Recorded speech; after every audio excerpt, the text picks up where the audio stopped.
Hey there! I have another video for you. More silver clay, because that's kind of what I'm going to be focusing on with my videos for a little while anyway.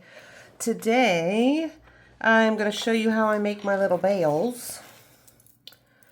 Like this, these little bales.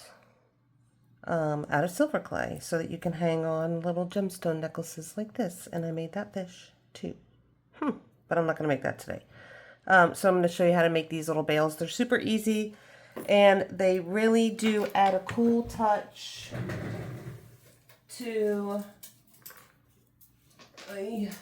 your pieces. Here's another one that I made.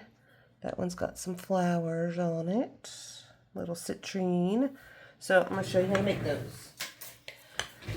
And I think I have a little spot right here on my desk. And that seems to kind of be the center of where I'm working. So hopefully I don't go out of shot, as long as I remember to always be on top of this little dot. Okay, so today I'm going to use this pattern.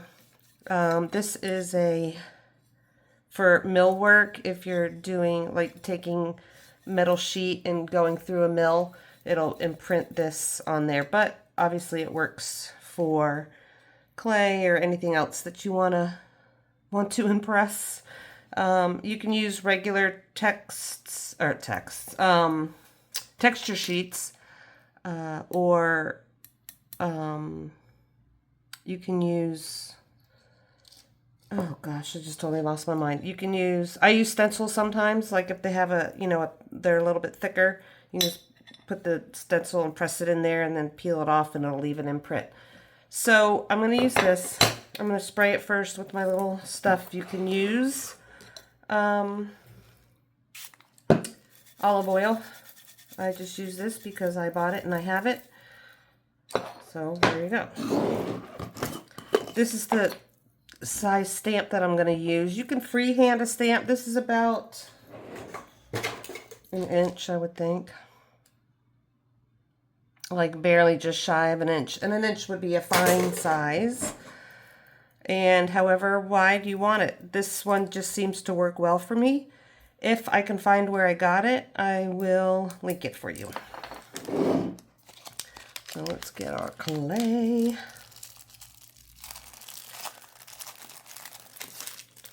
I was thinking, oh my gosh, I don't have enough silver clay, but I have a whole other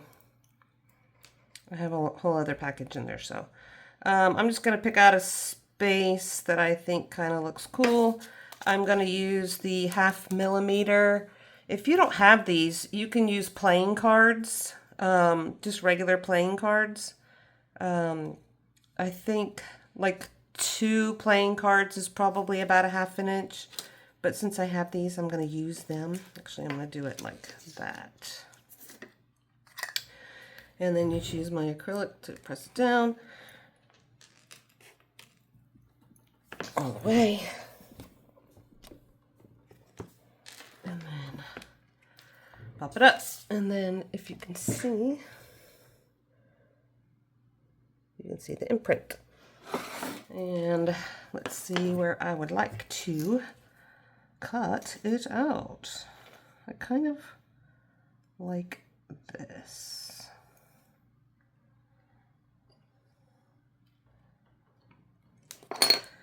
So there we go. Now, put this away real quick so it doesn't dehydrate. Put back in there. I kind of like to clean these up a little bit because I'm going to bend them around something. So I just want to get them a little bit clean before I go and dry it up, so that there's not a whole lot of sanding to do. So what I do with these is I just kind of go around the edge and pat whatever edges didn't get nice and down.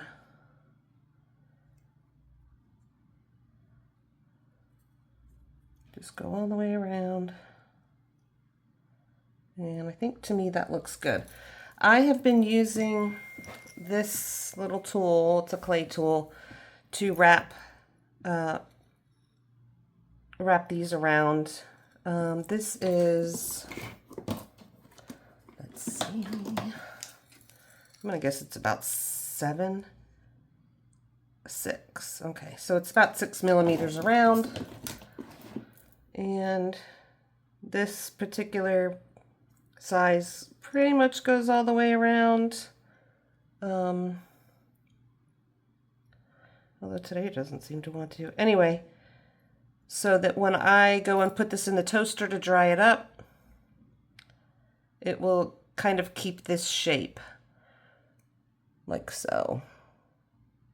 So you can make it completely round, or you can keep it so that it's kind of flattened like that, like kind of how a bale would look.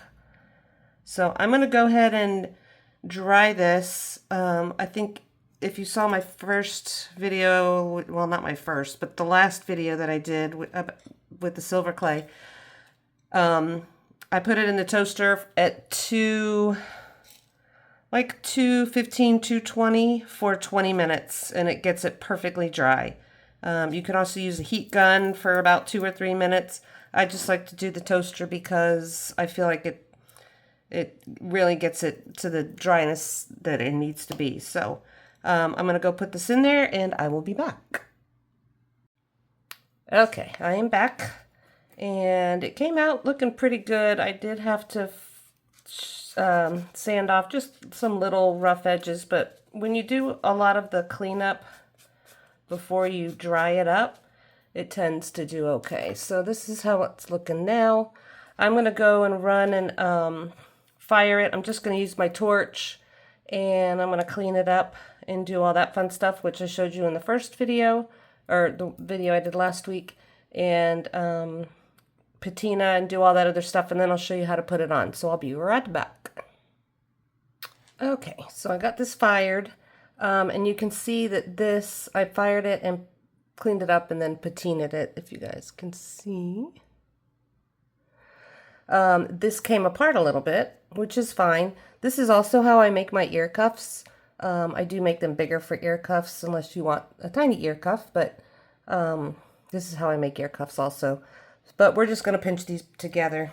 I made this little heart pendant before. So all I'm going to do is squeeze this down until they touch, like so. Now you can round it out. You can take 2 pliers and kind of round it so that it makes a complete circle, or you can leave it like this, so that it's like that. This is not coming apart.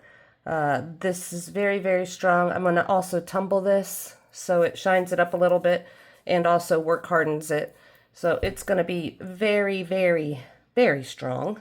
And I'll just kind of show you on here how this goes. I'll just put it right through there like that. So cute. So give it a try, guys. Let me know how you do, and I'll put my link tree on here, and it links to everything. It links to my Facebook page group, my Instagram, and my website, and the Amazon links and everything else. So anyway, they're super cute. They're super fun. It kind of elevates your pieces, as you can see, a lot. Actually, you don't even need to have a pendant like this. If you just had a big jump ring, you could put it on there and then hang a bunch of cute little charms or something on the jump ring. I just like to make these little charms or solder the jump rings on. But, you know, whatever you want to do. Limitless opportunity.